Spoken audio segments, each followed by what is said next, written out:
Hi everyone, welcome to WSSD 616 or 619, depending on what your concentration is, athletic coaching or athletic management. You'll see that I've grouped together this particular course into one course page because we're all going through sort of the same internship experience with the same materials.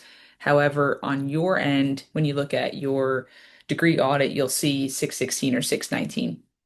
So the purpose of this video is just to have us walk through expectations for the internship as well as where to find certain things on D2L. As always, I've had every single one of you in class. You know how to get in touch with me. I'm here to be a resource for you as your faculty supervisor. I know that you'll have a site supervisor wherever you've arranged your internship for. And I'm looking forward to supporting you and also hearing how things progress over the course of the semester. So I'm going to share my screen right now and show our course D2L page. Okay, so over here you'll see our D2L page. And basically right now we're in the home screen. Since all of you have taken a class with me before, you'll know that to find something, especially any questions that you might have, always start under the Start Here module.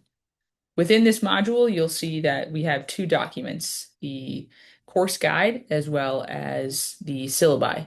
So in reference to what I alluded to before, your particular syllabus corresponds to whatever section you're enrolled for. They are basically identical, just the switch is whatever athletic coaching or athletic management is. So you can see there how you'll be graded.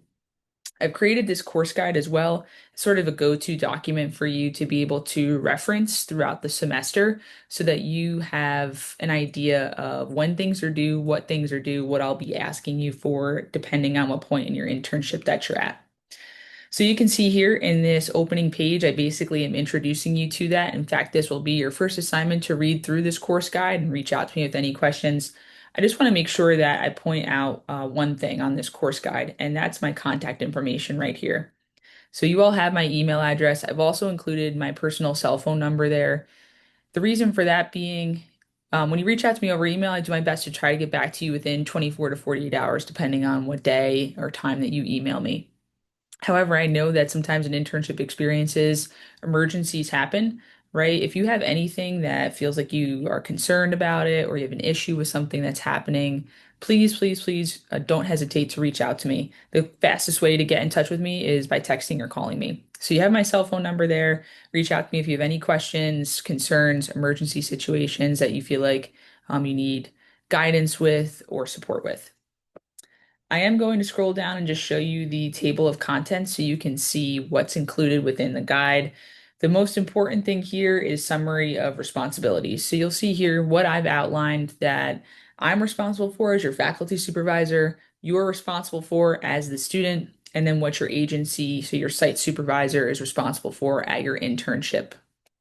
As you continue to scroll through the pages, you'll see a checklist as well as specific dates when things need to be submitted by. So, for example, the weekly report form is due every Sunday at 11:59 p.m. If you're not completing hours, I just ask that you let me know. And as well as when everything needs to be done for the internship. So, all of the forms need to be submitted by the end of the semester so that we have enough time to submit grades. I'm not going to talk anymore about that because you will read through it. Instead, I'm going to go back to the Start Here tab, and then I'm going to scroll down to these other two sections. So you'll see that I've grouped these modules based on who is completing the specific paperwork. So for the student intern paperwork, this is things that you will be filling out throughout the course of your internship experience. So this first one, the student intern weekly report form, is what you'll be completing every week when you log hours, and that will be emailed to me on Sundays by 11:59 p.m. I ask that your weekly report forms are detailed so that when you go back to write your final capstone reflection paper, that you can remember things and jog your memory, and that can be referenced there. It will make your job easier when you go to tackle that reflection paper. The other three documents here are the evaluation sheets. So these are things that you'll be filling out at the end of your internship experience, basically rating your supervisor as well as the place where you did your internship. The second module is agency supervisor paperwork. So these are things that your internship supervisor will be completing.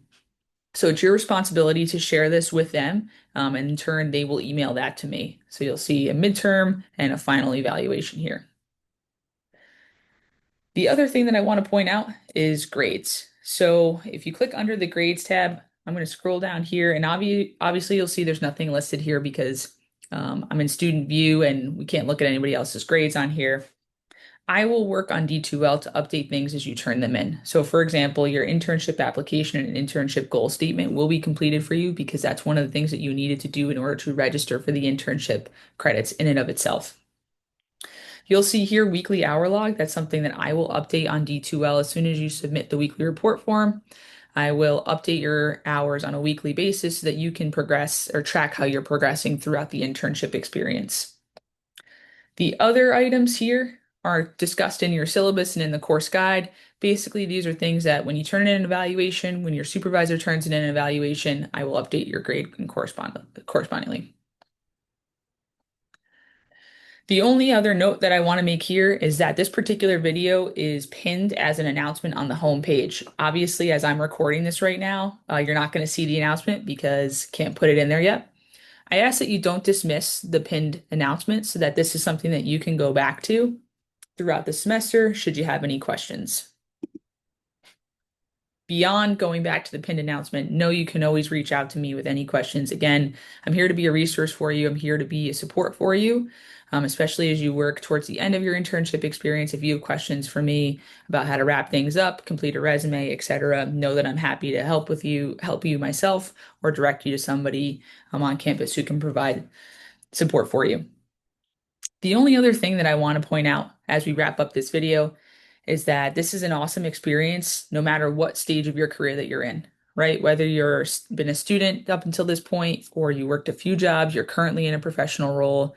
The purpose of an internship is to be able to gain experience, right? Perhaps in a new area, at a new level, with a new organization or supervisor to learn how somebody else does something. So I encourage you to take full advantage of it. You're going to learn a lot, right? You might learn things that you want to do, things that you don't want to do. Those are all valuable things for us. The final thing that I want to remind you of is no matter what, you're representing yourself professionally as well as Millersville University. So put your best effort in, put your best foot forward, act professionally, and reach out to me with any questions as you start or working through it or wrapping up your internship. I will be in touch with all of you soon. Have a good one.